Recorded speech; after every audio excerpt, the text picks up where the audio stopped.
আপনি যাকে বিয়ে করবেন তার মাসিক ইনকাম কত হওয়া উচিত? মাসিক ইনকাম 1 কোটি টাকা হওয়া উচিত।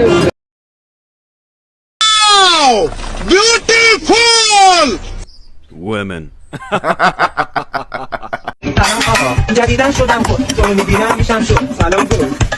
তেমন কিছু না, আমার কিপটা বন্ধু যখন তার বইয়ের জন্য জুতা আর ব্রা বানায়, মানে ভাই বছরের পর বছর চলে যাবে কিন্তু এইগুলা নষ্ট হবে না, এমনটাই তো করা উচিত। আর এইগুলো আপনার কোন বান্ধবীকে দিতে চান অবশ্যই কমেন্টে জানিয়ে দিবেন। হ্যালো গাইস, কেমন আছেন সবাই? অস্থির বাঙালির আরো একটি নতুন ভিডিওতে আপনাকে স্বাগতম। আশা করি আজকের ভিডিওটি শেষ পর্যন্ত দেখলে আপনি না হেসে থাকতেই পারবেন না। চলুন ভিডিওটি শুরু করা যাক। তেমন কিছু না, এই আন্টি গেছিল ছাদে টিকটক করতে, তারপরে তার সাথে যা হলো আমার মনে হয় এই বেঁচে থাকতে আর টিকটক করার জন্য ছাদে উঠবে না। মানে ভাই অস্থির বাঙালি যে মানুষকে কতটা বোকা বানাতে পারে এই ভিডিওটা না দেখলে বুঝতেই পারতাম না। হয়তো আমার মতো আপনিও মনে করেছেন অ্যাক্সিডেন্ট হয়েছে, কিন্তু বাকিটা দেখুন।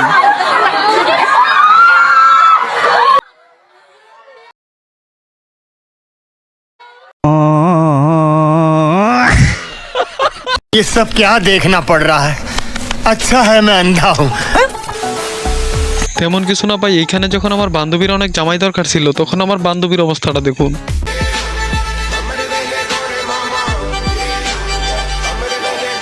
क्या सीन है? আমি তো এই কারণেই বলি আমার লুচ্চা বন্ধু সারাদিন টিকটকে কি করে।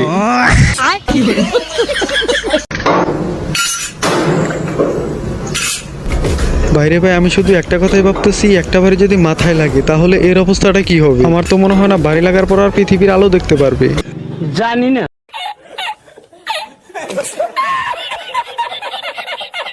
মানে ভাই বুঝলাম না, এই সাংবাদিক গেছে অন্যের বিপদের কথা তুইলা ধরতে, কিন্তু সেখানে যায় সে নিজেই বিপদে পড়ে গেছে।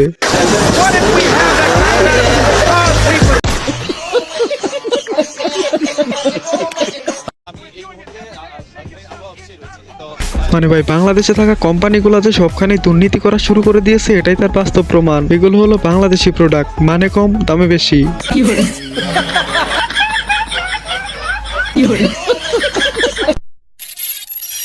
আপনি যাকে বিয়ে করবেন তার মাসিক ইনকাম কত হওয়া উচিত? रुको जरा सबर करो। মাসিক ইনকাম 1 কোটি টাকা হওয়া উচিত। এরকম ছেলে পেলে আমি বিয়ে করব, তা না হলে। মানে ভাই বুঝলাম না, এই আন্টিটারে বিয়ে করতে যদি মাসে 1 কোটি টাকা স্যালারি হতে হয় তাহলে 18 বয়সের একটা সুন্দরী মেয়েকে বিয়ে করতে কত টাকা স্যালারি হওয়া লাগবে। যাই হোক ভাই, এখানে আমাদের কিছু করার নাই, আমাদের টাকাও নাই, আমাদের বিয়াও নাই।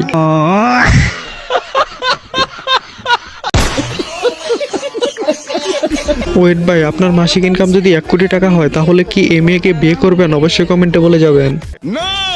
বলতে পারবো না, জানি না। তেমন কিছু না ভাই, মেয়ের জামাই যখন শাশুড়িকে কথা দেয় আপনার মেয়েকে সারাদিন পেট ভরিয়ে রাখবো। মেয়ের জামাই এটা কি করলা? 6 বছরে 8টা বাচ্চা। শাশুড়ি, আমি না আপনাকে বলছি আমি গরিব ঠিকই, কিন্তু আমি আপনার মেয়েকে কখনো খালি পেটে রাখবো না। मारो मुझे, मारो मारो मुझे, मारो मारो।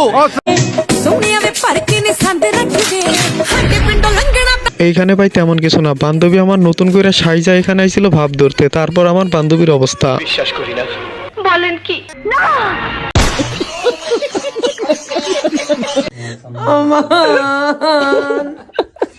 এইখানে বাংলাদেশের সকল সিঙ্গেল ভাইদের অভিশাপ লাগছে, যার কারণে বিয়ের অনুষ্ঠানের অবস্থা এইরকম। আমি অলরেডি খবর পেয়েছি। This is new Bangladesh. This is pacey Bangladesh with attacking, aggressive. ভাই বাংলাদেশ মনে হয় ডিজিটাল হয়ে গেছে, বৃষ্টি আসার পরেও কারেন্ট যায় না, এটা তো আমাদের গর্বের বিষয়। কিন্তু বৃষ্টি আসার পর ডিজিটাল বাংলাদেশের রাস্তার অবস্থা যে এইরকম হবে সেটা ভাবতেও পারিনি। দর্শক শ্রোতা, বুড়ো মেশুর পোনাতা, লেডিস অ্যান্ড জেন্টলম্যান, হ্যালো। উঠলে গাড়ি ভরবে, ভরলে গাড়ি।